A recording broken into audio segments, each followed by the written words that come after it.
comentades en el primer punt de l'ordre del dia. Proposta d'aprovació, si s'escau, de l'esborrany de l'acta de la sessió anterior. Senyor Blanquero? Senyor Rossi? Senyor Vidal? No. Passem a vot. Vots a favor d'aprovar l'acta? S'aprova per no. Punt número 2.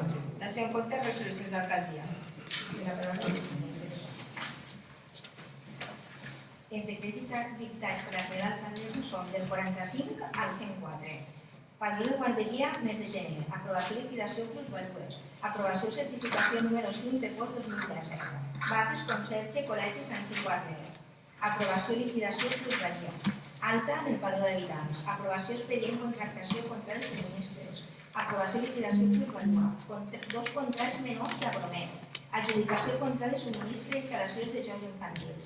Aprovació i inversió per a construcció de pista d'atletisme i reparació frontó, segons la subvenció de la Conselleria d'Educació. Contrat menor adjudicació de DSM SO. Aprovació sol·licitud subvenció en matèria de comerç i artesania. Aprovació i liquidació plusvàlua. Contrat menor cursos comerços locals. Actualització venda no sedentària. Modificació ple de prescripcions tècniques. Llicència de segona ocupació. Contrat menor pirotècnia Crespo. 3 altes en el padró d'habitants. Aprovació i liquidació plusvàlua. Aprovació canvi de denominació obra SOM. Autorització venda no sedentària. Aprovació i liquidació plusvàlua. Llista provisional admesos i exclosos bolsa conserge. Aprovació factures. Revocació comissió de serveis. Alta padró d'habitants. 4 concessions llicències urbanístiques. 3 devolucions impost de vehicles de tracció mecànica per minusvàlua. 2 fraccionaments pago de plusvàlies. 6 exencions impost de vehicles de tracció mecànica per minusvàlua. 3 ocupacions de via pública i llicències. 2 aprovació i liquidacions plusvàlues. Constitució comissió de seguiment pacte de les alcaldies. Horari finalització crida i aprovació factures honoraris PEPOS 2017. Gràcies. Passarem al següent punt de l'ordre del dia. Punt número 3, intervenció, modificació de crèdit 1/2019. Té la paraula, senyor Vidal. Gràcies, alcaldessa. Presentem al ple municipal l'aprovació, si s'escau, de la primera modificació de crèdit del pressupost del 2019, on disminuirem imports de diverses partides ja executades, com l'enllumenament del carrer Mariolo, la millora de red d'aigua potable del carrer Ramon Perales, l'adquisició Gruassat i algunes disminucions en l'amortització de préstec del pla de pagament de proveïdors, carril bici, interessos préstecs, un programa que figurava en una partida, en un capítol que no correspondia, d'ajuda a domicili, l'assessorament en la gestió de la liquidació 3 de la Clota, la recollida de CEM que se disminueix en 10.000 euros i se creen noves partides on van el mateix quantia, el mateix import. Estem parlant de 172.194,70 euros. Moltes gràcies. Senyor Blanquero? Senyor Rossi? Senyor Soler? Passem a votació. Vots a favor d'aprovar la modificació. Abstencions? En contra?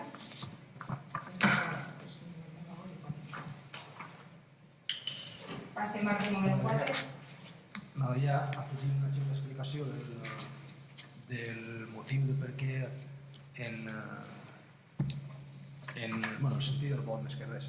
I és que, com vaig manifestar en la comissió, no veia clar que la modificació de crèdit pugui servir per a crear noves partides en un pressupost que està prorrogat. Continuo tenint aquest dubte, però al marge del dubte també considero que hi ha algunes qüestions que no me pareixen que siguin oportunes, adequades en aquest moment d'introduir modificacions de crèdit que entenc que perfectament podrien fer-se més endavant quan realment es plantejarà la necessitat, perquè suposa que tindré la necessitat de disposar de 40.000 euros, per exemple, per al museu, no crec que sigui per una cosa immediata. Si són diferents actuacions, realment ja hi ha un pressupost inicial, és a dir, si s'agotara aquest pressupost inicial, entendria que potser després, si se justifica efectivament que se vol fer X i s'informa de què és, no se demanarà aquesta ampliació de crèdit, però realment d'inici sense saber tampoc què va fer-se, hi ha les situacions que no me pareixen que siguin oportunes en aquesta situació i a més tinc el dubte de si realment es pot fer això de crear una partida de pressupost. Volia explicar simplement això.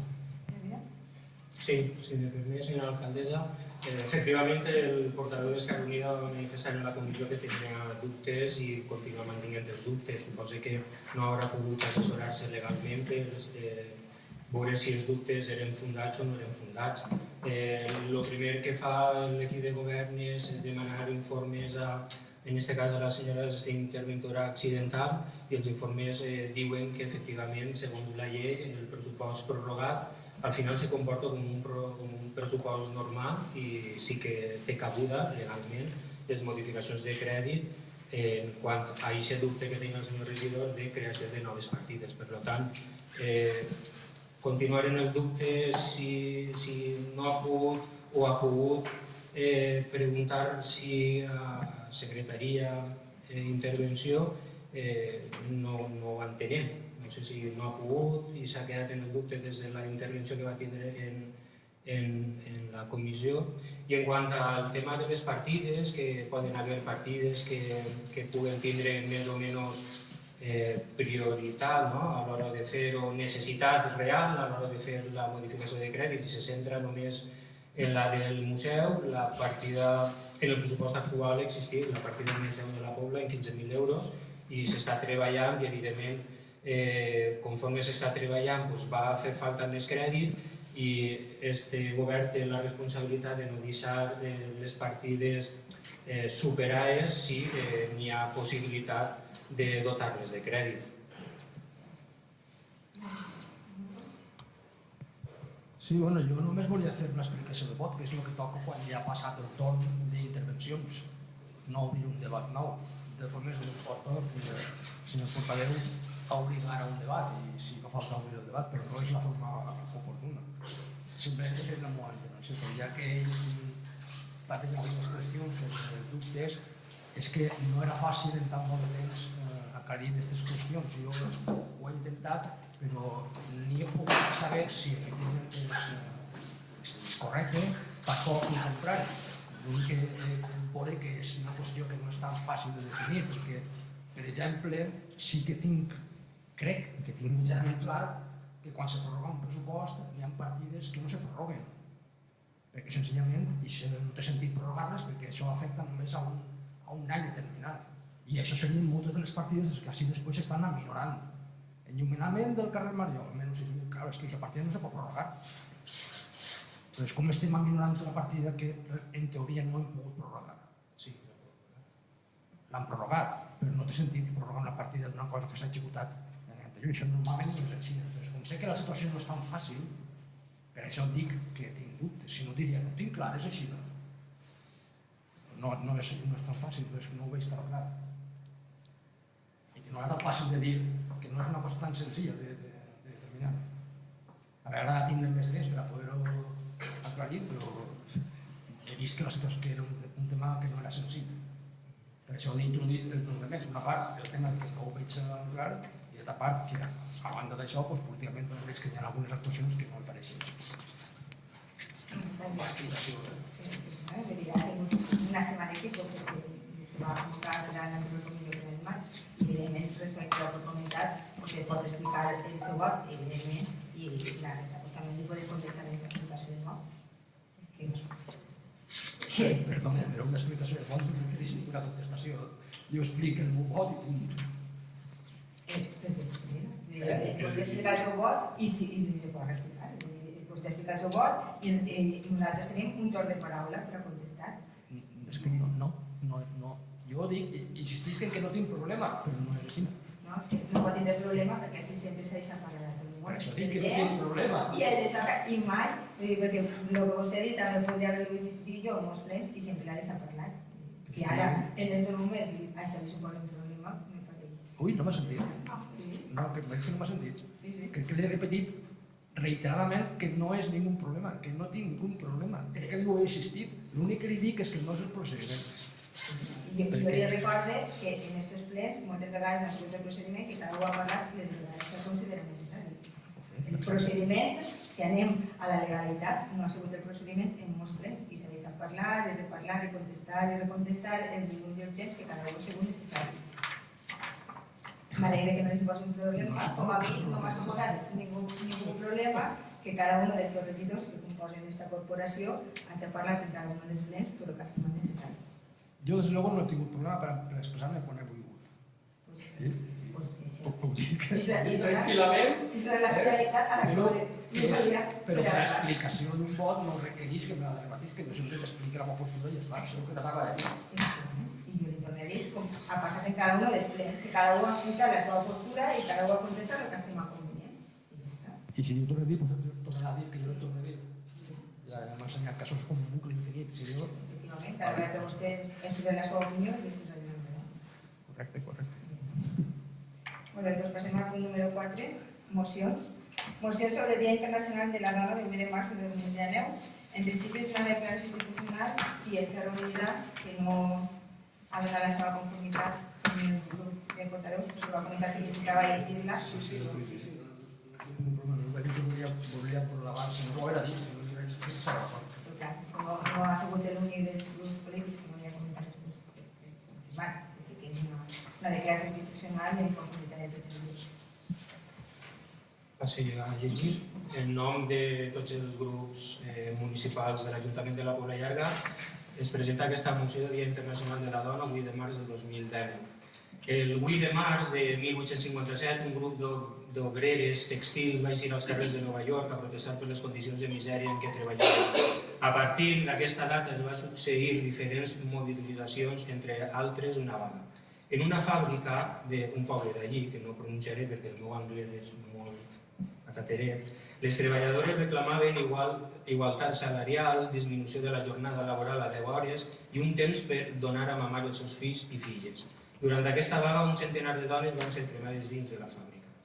Després de la segona Conferència Internacional de Dones Treballadores en Copenhague en 1910, es va establir el dia 8 de març com el Dia Internacional de les Dones Treballadores, dia de reivindicació dels drets laborals i socials de les dones reconegut internacionalment i nascut des del feminisme com a reivindicació de la igualtat i de l'equitat entre dones i homes. La crisi econòmica de la passada dècada es va portar cap a una involució en els drets de les dones que va produir una major desigualtat, empobriment, feminització de la precarietat, retallada de drets socials i pèrdua de drets de la ciutadania, fins i tot de drets ja consolidats, provocant sobretot l'augment de la desocupació en les dones, on a finals del 2010 la taxa de desocupació femenina superava el 20%. A nivell internacional, continuen produint-se situacions d'extrema vulnerabilitat relacionada amb les situacions de migració, tant per problemes econòmics com polítics o causats pels conflictes oberts. Les retallades econòmiques van suposar un atac directe contra el procés d'igualtat entre dones i homes, ja que la precarietat laboral, la cura de les persones en situació de dependència, etc., recauen de forma majoritària sobre les dones quan les institucions públiques no les cobreixen. Islàndia és un referent de la lluita contra les desigualtats entre homes i dones i en 2017 se situa com a l'estat del món amb una menor escletxa de gènere segons dades del Fòrum Econòmic Mundial. S'ha convertit en el primer país en aprovar per llei, l'1 de gener del 2018, que les empreses amb 25 treballadors o més i els organismes públics controlen i demostren que les seues treballadores i treballadors guanyen el mateix jornal pel mateix treball realitzat. Cal tindre present que, segons dades d'organismes oficials, les dones europees tenen una renda de més del 20% inferior a les dels homes, que en realitat és com si les europees treballaren gratis des d'octubre fins a final d'any. A l'estat espanyol, l'escletxa salarial se situa en el 30% i en el 34,4% al territori valencià, segons comissions obreres. Això vol dir una mitjana de 6.107,76 euros anuals menys per una treballadora valenciana que desenvolupa una feina d'igual valor que un home.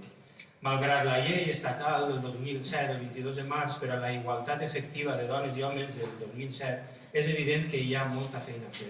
Cal treballar per trencar els sostres de cristal, les discriminacions patides per les dones que provoquen de fet la impossibilitat de desenvolupar plenament les seues carreres professionals. Però més important encara és la lluita contra el terra el terra enganyós. El 80% de les rentes de menys de 12.000 euros a l'any són dones i, a més, pateixen una pressió fiscal del 30%. La pobresa té rostre de dona, i això és l'arrel de les desigualtats. També cal la implementació de les mesures de les Corts Valencianes en resolució de la Comissió de Polítiques d'Igualtat de Gènere i del col·lectiu LGTBI del 5 de desembre de 2017. Van instar al govern de l'Estat. Hem de traslladar al govern espanyol la nostra preocupació per la situació de discriminació que pateixen les dones i cal avaluar el desenvolupament i l'aplicació de la Llei 3/2007 del 22 de març per la igualtat efectiva de dones i homes, la seva eficàcia i la seva capacitat per tal de resoldre els problemes reals de desigualtat. També som conscients que per a les transformacions socials és bàsic la desaparició de perjudicis, dels estereotips, de la divisió sexual del treball i de la no corresponsabilitat en les cures. Per això és tan important la coeducació i encoratgem la Conselleria d'Educació a continuar desenvolupant mesures en aquest sentit. Així mateix s'ha de treballar tant des de l'educació com des del desenvolupament de programes per l'ocupació per evitar sectors feminitzats i sectors masculinitzats. Cal visibilitzar i reivindicar les cures com a una responsabilitat. També és fonamental garantir els drets de ciutadania de totes les dones i els drets a l'asil. L'actual sistema liberal provoca situacions de desequilibris territorials, de sobreexplotació de recursos i de fluxos de població, i dins d'aquest procés les dones s'emporten la pitjor part. Cal remarcar la gravetat de les situacions que pateixen les dones migrants exposades a múltiples violències. Rebutgem la tracta de persones del sistema prostitucional que converteixen les dones en mercaderia i vulnera els seus drets. Cal insistir en el paper important dels mitjans de comunicació i en els agents culturals per trencar estereotips i presentar les dones com a subjectes amb drets plens i no com a subsidiàries ni com a objectes en cap sentit. L'any 2018 va ser l'any de les dones. La vaga del 8M va culminar un seguit de protestes i de lluites femenines enxarxades per tot el món i va obrir les portes d'una nova onada feminista globalitzada. Enguany, les entitats de tot el territori espanyol i els sindicats ja estan ultimant la vaga de dones del 8 de març del 2019, una vaga completa, laboral, estudiantil, de consum i de cures. És per això que proposem els següents acords. Primer, commemorar el 8 de març com a Dia Internacional de la Dona i promoure activitats dirigides a reforçar el principi d'igualtat entre homes i dones, sumant-nos al lema de l'ONU, pensem en igualtat, construïm amb intel·ligència, innovem per al canvi. 2. Instar al govern a la presentació i aprovació d'una llei d'igualtat laboral entre homes i dones, a fi de garantir de manera efectiva el dret a la conciliació, així com les mesures que facin possible la igualtat en l'ocupació. Tercer, com a Ajuntament ens comprometem a elaborar polítiques d'igualtat de caràcter transversal i en el pressupost a avaluar i fer el seguiment dels acords presos en matèria d'igualtat a través de plans d'igualtat, tant per a la ciutadania com per a les plantilles municipals i donar-ne compte periòdicament a aquest ple. Quart, impulsar polítiques que fomenten la conciliació, la corresponsabilitat, així com la no discriminació de la dona, per a propiciar l'eliminació de polítiques que encara es donen de forma encoberta en determinades professions, en les que les dones embarassades són penalitzades pel simple fet de ser mares i avaluades amb un rendiment anormal.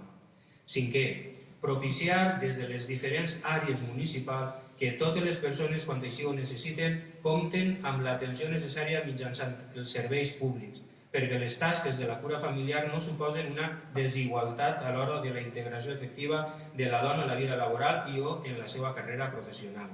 Sisè, demanar al govern espanyol la ratificació del conveni 189 de l'OIT, Organització Internacional del Treball, per a la dignificació del treball a la llar i les cures.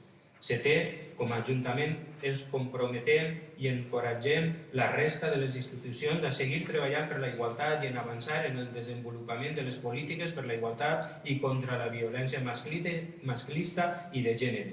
Manifestem la importància del Pacte d'Estat contra la violència de gènere i la continuïtat pressupostària per garantir la seva aplicació. Manifestem la importància cívica i política del Pacte Valencià contra la violència de gènere i masclista. El nostre Ajuntament està adherit i s'adhereix al dit pacte i es compromet a aplicar-lo i a actuar d'acord amb les seves propostes. Vuitè, com a Ajuntament ens adherim a l'acord al qual s'ha arribat en les Corts Valencianes el darrer 30 de gener, pel qual es reforça l'acord del Pacte Valencià contra la Violència de Gènere i Masclista.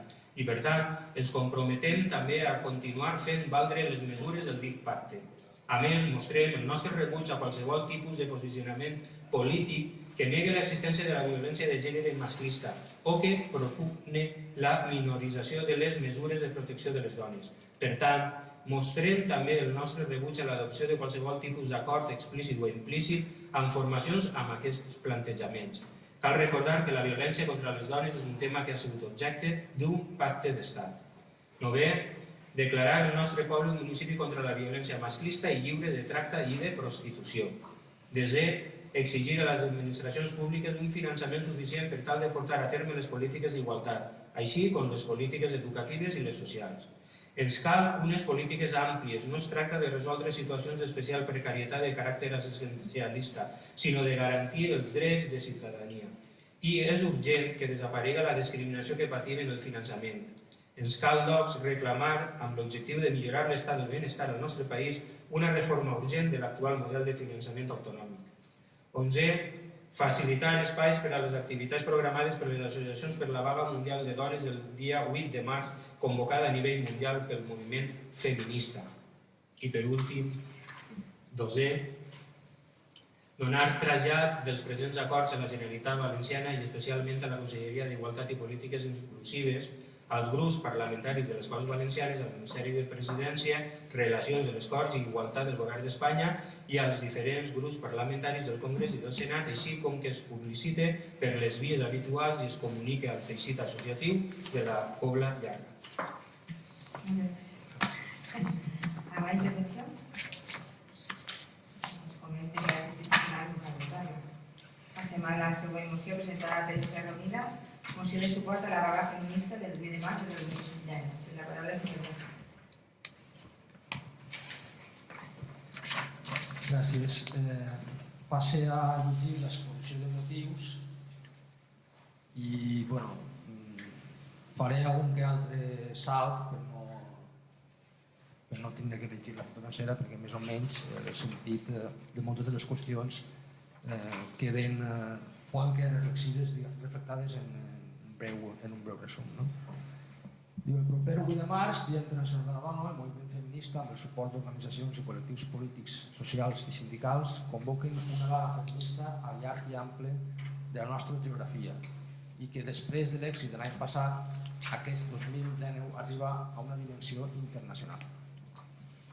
La vaga feminista és una convocatòria de 24 hores de denúncia davant les desigualtats, les discriminacions i les violències estructurals que patim més de la meitat de la població mundial, les dones, però també de reivindicació d'un nou model social just, democràtic i igualitari. Per tant, la vaga feminista respon també de forma estructural contra el sistema capitalista i patriarcal que es basa en treure beneficis i privilegis de les desigualtats i opressions que patim les dones en tota la nostra diversitat. Migrants, racialitzades, trans, amb diversitat funcional, joves i grans. La invisibilització dels treballs de cures, la feminització de la pobresa, les violències masclistes o la manca de llibertat en les identitats sexuals i o expressions de gènere són alguns dels símptomes de la subordinació social a la qual ens veiem sotmeses en totes les esferes de la vida i fa ineludible prendre tots els espais que també ens pertanyen, els carrers, les institucions, els centres de treball o estudi, els mercats, etc. Per demostrar que si nosaltres parem, el món es desploma. Un món, el funcionament, dades i pràctiques ens engloba i ens dibuixa en aquest escenari.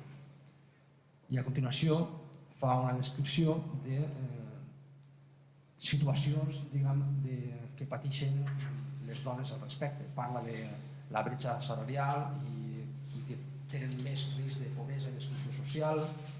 Parla de la necessitat del fet que sobre elles recau gran part de les cures que haurien d'estar ateses per serveis públics i de l'Estat. Parla de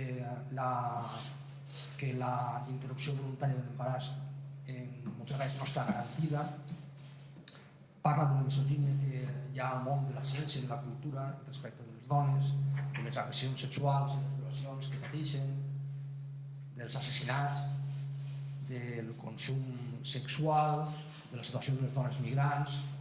Descriu una situació que pateixen en diferents paràgrafs que estan en la moció. I acaba finalment l'últim paràgraf de l'exposició de motius dient que per aquestes i moltes més raons cal que aquest Ajuntament doni suport a la vaga feminista convocada per al 8 de març. Una vaga que anirà emmarcada amb grans manifestacions al llarg de tot el territori espanyol, on les dones prendran els carrers per demostrar que no només cal parar el món, sinó que també cal transformar-lo, canviant els models patriarcals i capitalistes per models d'igualtat, justícia, paritat, llibertat, diversitat i democràcia. Per tot l'exposat, es proposa al ple els següents acords. Primer, donar suport a la vaga general de les dones, facilitant el seu desenvolupament en aquesta corporació. Segon, articular en la pràctica polítiques globals amb dotació econòmica suficient, de gestió pública, amb estadístiques i avaluacions que canvien la realitat material de les dones en nom d'una igualtat real. Tercer, facilitar amb tots els mitjans materials personals i de difusió les manifestacions, concentracions i activitats i actes que es convoquen per les associacions de dones el 8 de març i per últim enarbolar la bandera feminista de l'Ajuntament com a símbol de suport a aquesta lluita de les dones. Senyor Becerra? Senyor Soler? Senyor Vidal? Senyor Basí? Senyor Gómez? Passem a votació. Ens a favor d'aprovar la moció. S'aprova per unanimitat. Moció presentada per Esquerra Unida per a publicar els microrelats guanyadors del concurs al llibre de festes. De les paraules negres. Bueno, esta és una moció breu, llegiré, crec que s'entendran fàcilment. Són quatre les edicions del concurs de microrelats de la Pobla Llarga que, com diuen les seues bases, amb l'objectiu de promoure i incentivar la producció literària en valencià i potenciar l'ús de la llengua, ha anat obtenint un èxit creixent de participació. Els guanyadors tenen un premi econòmic i, evidentment, el reconeixement públic merescut en una gala en què són llegits i es fa entrega dels premis. Durant el concurs, 20 finalistes són exposats a la Casa de Cultura, on qualsevol persona pot disfrutar de la seva lectura. El llibre de festes, de les nostres festes majors, és un mitjà de difusió que és aprofitat a banda per a difondre els actes festius, per a difondre altres tipus d'articles, material cultural i històric de la Pobla Llarga.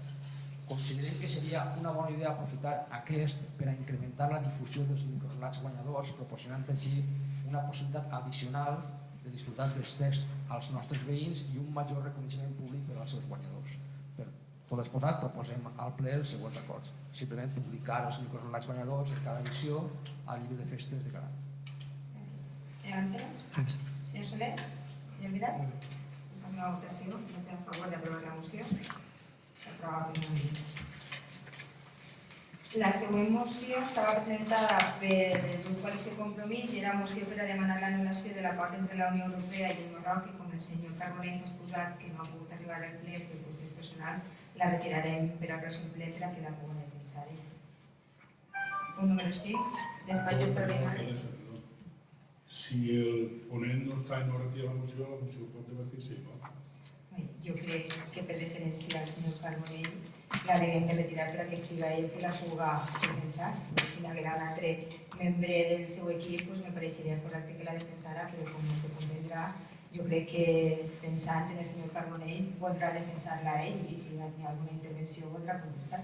Però ella diu que se retire o no diu res? Ell no ha dit que se retire, però si no està així per a defensar-la, a mi me pareix poc ètic tindre així una moció que ell no se la pugui defendre. I que si hi ha alguna intervenció en contra no pugui contestar. Passem al següent punt de l'ordre del dia. Algun grup té alguna cosa per despatx extraordinari? Doncs passem al punt número 6, les preguntes. Senyor Lancero? Res. Senyor Basí?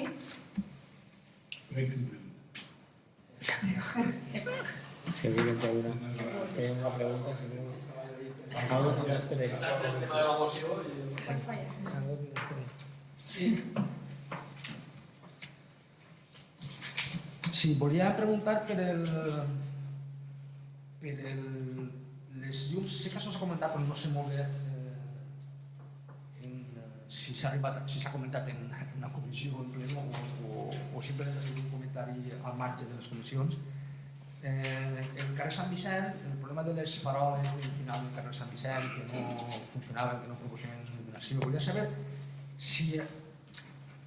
Bueno, en definitiva saber quina actuació hi ha prevista al respecte, perquè per una part he vist que en el projecte este que teníem subvencionat, que crec que eren 100.000 euros, no recordo mal, per una part no apareix el carrer, aquest tram del carrer com a un tram que tinga necessitat de modificar-se, amb alguna cosa pensava que igual no estava ahí dins, però després mirant en detall de l'actuació quines luminàries van a canviar-se, pareix que sí que està aquest tram incluït. Entonces ja me va generar el dubte, no sabia si això estava incluït allí o si anava a part i estava pensat per ser alguna cosa. En definitiva, volia saber quina actuació hi ha prevista al respecte. Efectivament, com ja he comentat en comissions en pleno, des de fa temps que estem mirant totes les actuacions que siguin necessàries per tota la il·luminació del poble, perquè ja som conscients, hem dit moltes vegades, que la majoria de les zones més pobles estan mal il·luminades. I el carrer Sant Vicent també està en part d'aquestes actuacions, el que tampoc recorde ara és en quina totes. Sí que està per a que se pot fer. Però me podria dir... No, en aquest moment no li puc dir exactament en quina de les actuacions se va fer. Si bé en el tema que estem fent de reparacions a través de la brigada municipal o bé a través de la... Us agrairia... No recordo, però sí, ho miraré. Agrairia que ho mirarem i me contestaré. Ho mirarem. Alguna cosa més? Sí, i després... Ostres, com es diuen els... M'agradaria saber, he vist que estos dies en les presentacions que s'han fet en el polifuncional hi ha un equip d'estos per a allí, no recordo com es diuen, el catxal. Electrógenos, ¿no? Estava buscant la denominació, un grup electrógeno allí quan hi ha moviment, i això no sé molt bé a què respon, quina necessitat n'hi ha allí, quina deficiència n'hi ha, quina falta de grup electrogen, si és perquè tenen algun, no sé, preguntava. Pues perquè com era de les primeres actuacions i es feia port a aquesta presentació votar a la llum o passarà qualsevol cosa i se quedarà sense il·luminació, per això se va decidir contactar el grup electrònic que no per a que queda més il·luminació per si de cas. Però no sé, però se pot funcionar sense aquest grup electrònic. O sigui, que era una prevenció per si passava alguna cosa. Sí, perquè com eren les primeres coses que se feien allà, era un poc de port que a mitjà d'actuació, a mitjà presentació, votar a qualsevol i es quedarà. I després de les que s'han fet, entenc que no ha passat res i per tant no fa falta? Sí, en principi, o igual per almenys ho deixarem a nosaltres per veure com va funcionant, perquè ja està passant el que és el tema de la OCA i tot això, i està tot correcte, el que és la il·luminació està tot correcte, però sí que fa un poc de port de cara a això, que per pegar a muntar la llum és una cosa molt important. Però en aquest moment tenim tota la il·luminació interior correcta. Senyor Soler? Doncs fins al siguiente. ¿Alguna pregunta por parte del